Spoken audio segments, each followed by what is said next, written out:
Junior টিমের যে আমাদের ক্যাপ্টেন আছে আমাদের দাদা, দাদার সাথে আমরা কথা বলবো। দাদা কেমন লাগছে? আমরা আপনারা অলরেডি আগে আছেন। আসলে আমরা খেলাটা আসলে সুন্দরভাবে খেলতে পারবো এটা নিয়ে আমরা খেলায় আসলে শুরু করেছি। এখন জুনিয়র দলের আমি ক্যাপ্টেন হিসেবে যেটুকু দায়িত্ব পালন করার আমি সেটুকু দায়িত্ব পালন করতেছি। খেলা কেবল হাফ টাইম শেষ হয়েছে, ঠিক আছে, আরও খেলা হাফ টাইম রয়েছে, ঠিক আছে, খেলার হার জিত থাকে, ঠিক আছে। আমরা এখন হয়তো বা এগিয়ে আছি, তারাও হয়তো বা হাফ টাইমের মাঝে সমতা নিয়ে আসতে পারে। তাই এখন আপনারা হাফ টাইমের আগে 2টা গোল দিচ্ছেন, আপনাদের এখন পরবর্তী প্র্যাকটিস কি যে আপনারা কি ডিফেন্সিভ খেলবেন না আরও একটা কি খেলবেন, গোল আরও ব্যবধান বাড়াবেন? আসলে খেলাটা গোল ব্যবধান করার মধ্যে ডিফেন্সিংটা এখন হাফ টাইমের পরে আমরা যেহেতু 2টা গোলের জিতে আছি এই কারণে ডিফেন্সিংটা শক্ত করতে হবে।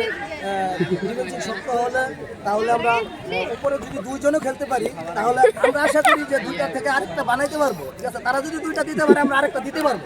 এটা হলো আমাদের মানে মনের আক্ষেপ এবং চিন্তা। এই মনোবল নিয়ে আমরা খেলবো।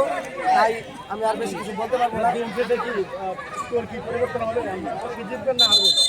এখন আসলে এটা বলা যায় না, ভুল বলে খেলা, ঠিক আছে। হার জিত হলে আমি বলে ফেলেছি যে হার জিত আছেই। এখন যদি আমি পুরো খেলা শেষ করার পরে আমি সাক্ষাৎকার দিতাম তাহলে আমি মন খুলে বলতে পারতাম যে আমরা জিতেছি। খেলার পরে আরো কথা বলবো। সাকিবের সাথে একটু কথা বলি।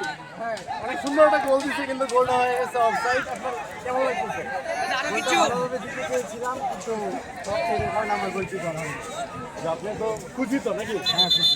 আচ্ছা, আমরা পরবর্তী খেলাটুকু দেখবো এবং লাস্টে আমরা আবারও সবার সাথে কথা বলবো। ধন্যবাদ।